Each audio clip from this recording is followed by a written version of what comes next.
সরকার গঠনের পরে তারা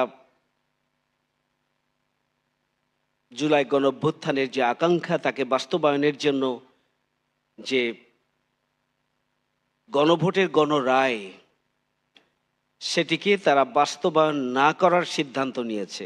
এর চাইতে বড় দুর্ভাগ্য, এর চাইতে বড় কোনো দেশ এবং জনগণের সাথে প্রতারণা আর হতে পারে না। মাত্র 2 বছর আমরা পার করেছি, আমাদের রক্ত এখনো শুকায়নি। আহত, পঙ্গুত্বের আহাজারি এখনো আকাশে বাতাসে। এখনো আমাদের সামনে জুলাইয়ের গণঅভ্যুত্থানের প্রতিটি বাঁকে বাঁকে যে জুলুম, নির্যাতন, নিষ্পেষণের স্টিম রোলার, যে গুলি, যে বোমা, যে টিয়ার সেল এবং যে হত্যাকাণ্ড, যে নৃশংসতা, যে বর্বরতা, এটা আমাদেরকে প্রতি মুহূর্তে এখনো আমাদেরকে শিহরিত করে। কিন্তু বেমালুম এই সরকার ক্ষমতায় আসার সাথে সাথে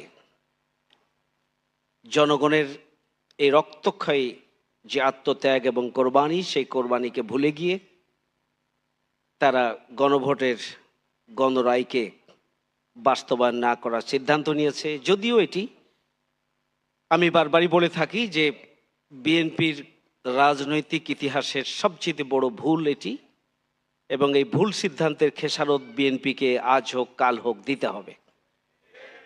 70% মানুষের এই আকাঙ্ক্ষাকে পদদলিত করে কোনো গণতান্ত্রিক রাষ্ট্রে কোনো সরকার রাষ্ট্র পরিচালনা করার অধিকার রাখে না। এবং আজকে আমাদেরকে সেই শপথই গ্রহণ করতে হবে।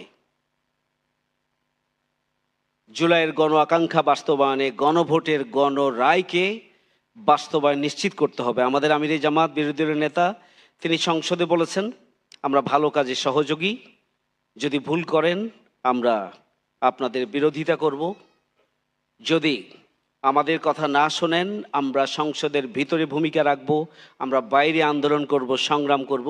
এবং এই সময়ে জাতির সবচেয়ে বড় এবং গুরুত্বপূর্ণ বিষয় হচ্ছে গণভোটের গণরায় বাস্তবায়ন, রাষ্ট্র মেরামত, সংবিধান সংস্কার, নতুন বাংলাদেশের আকাঙ্ক্ষা।